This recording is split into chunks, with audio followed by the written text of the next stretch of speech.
Hey guys, Z21 Sammy back here on a Sunday fun day. I'm knocking out a couple of videos today as I have the time. It is holiday weekend. Please ignore the cat. Do not look at the cat behind the screen. What are you doing? They're just plopped down there sleeping. Sunday fun day. Holiday Sunday, Asian New Year. So I figured I'd pop out a couple of videos today. I really want to thank everybody for following my videos on love in a foreign land. I think I'm going to do another one in February or March, and do another 4 or 5 part series. I have another story that I want to tell. So we'll get to that one maybe. All right. But today we're going to talk about I dated a millionaire. And this is an interesting story because I didn't know this person was a millionaire. So what happened was I met this person when did I meet them? A couple of years ago. And it was at the club.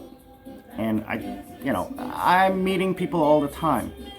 And so she was very attractive.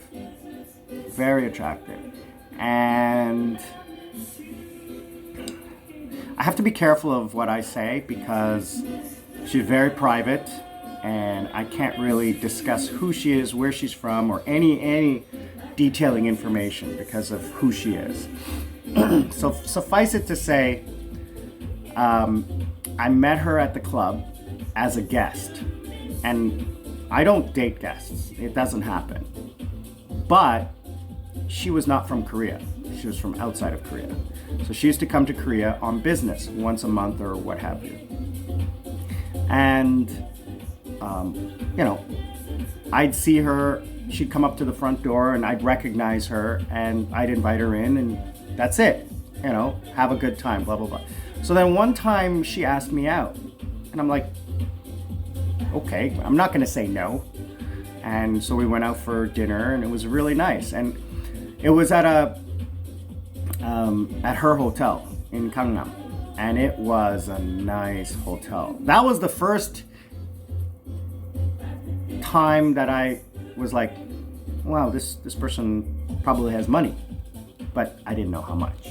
Okay, so we were at one of the nicer hotels in Gangnam, and so she obviously paid because we had dinner there.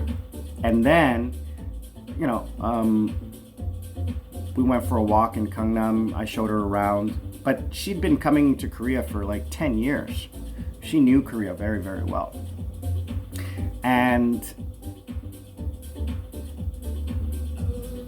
it was just a casual thing. She let me take a step back. So she, why did you invite me out for dinner is the first question.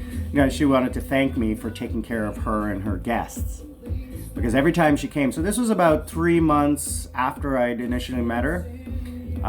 So obviously texting back and forth, oh, hi, I'm coming. Can I bring my friends? No problem, come in. Here's a table, here's a service table, because there's a group of like 4 or 5 of them. Have a bottle of champagne and blah, blah, blah. And they're having a great time. So she wanted to thank me for that.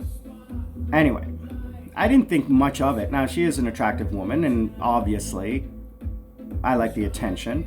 But I didn't really read too much into it because it was more business than anything else. It was very pleasant.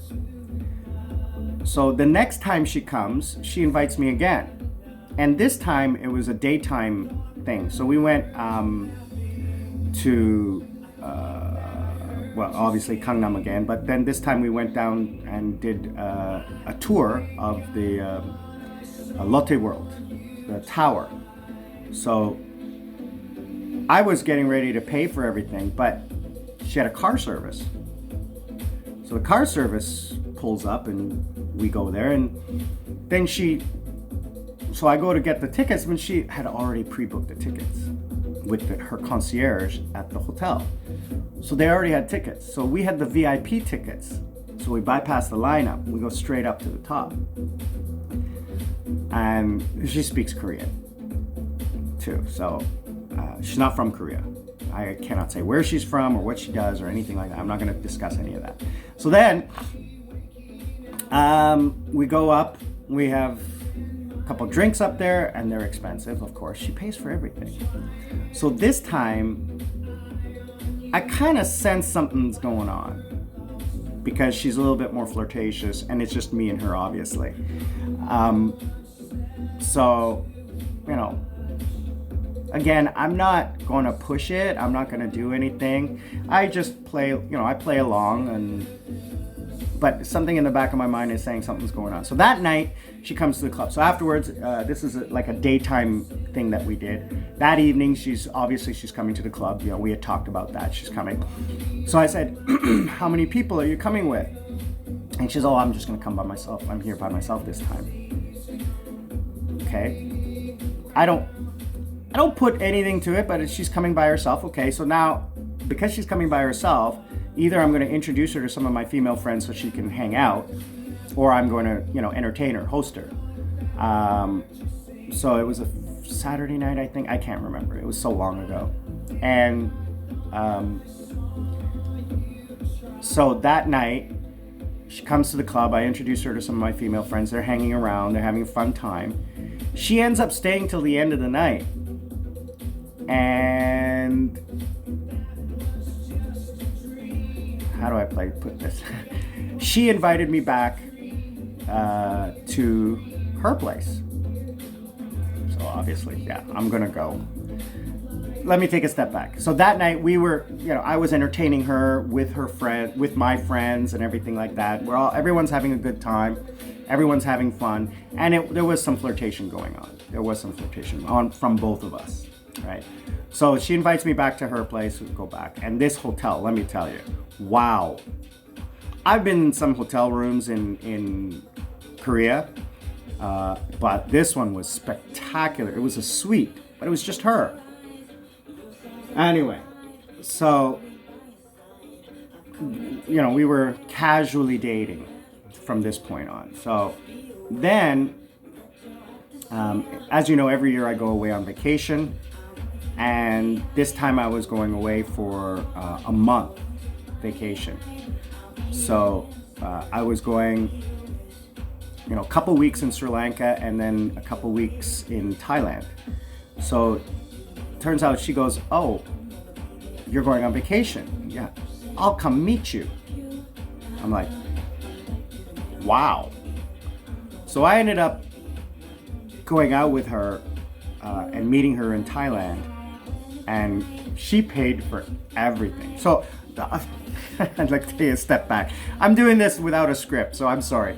So what happened was, after that initial night, you know, obviously we're texting, and this went on for about a year.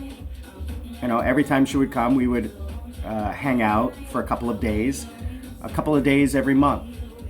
You know, sometimes she'd come twice a month, sometimes just once a month, but we would spend a couple of days together. And because my schedule is flexible, I can meet her whenever she's free. So that was really easy. And I never paid for anything. Never, ever paid for anything. I tried, never did. I eventually found out that she owned a business and that she had started this business like 13, 14 years ago. And she was only like 34. So she had started this business a long time ago, right out of, you know, high school or university and stuff. And she had made it a thriving success, huge success. So she was very well off at that point. You know, she flew business class, everything like that. So in Thailand, we had a great time. Oh my God. Best vacation I've ever had in my life. First time I've ever gone on vacation with a woman in 15 years. Best time ever. I don't think I will ever have a better vacation. But then what happened was, right after the vacation, she sold her business and no longer needs to come to Korea, and she moved to Europe. So we're still in contact, but I kind of knew that this relationship was not going to last right from the very beginning. But dating a millionaire was a lot of fun. there's a lot of people say, you know, the 3 things that cause stresses in a relationship or marriage is, you know, number 1, family, having children or in-laws or what have you. They always cause stress in a relationship. Number 2 is intimacy or the lack of, you know, personal things like religion and compatibility, mental, physical, emotional intimacy. And number 3, money. The lack of or the inconsistency between the 2 partners. So when I found out how rich she was, it was quite interesting. I didn't take advantage of it. She made the offers. I never asked. I tried to pay all the time, but it was a lot of fun. Let me tell you, dating someone with that kind of money is fun. I mean, you get treated first class. Who doesn't like being treated first class? I loved it. I just wish it had gone on a little longer. Who wouldn't, right? Anyway, I want to say thank you, everybody. I'm going to come up with a couple of other stories for you, okay? And my next one is I dated a K-pop star. Check that one out. Itaewon Sammy, living life, and I'm out. But before I'm out, please subscribe, like, and hit the bell button. Itaewon Sammy, living life.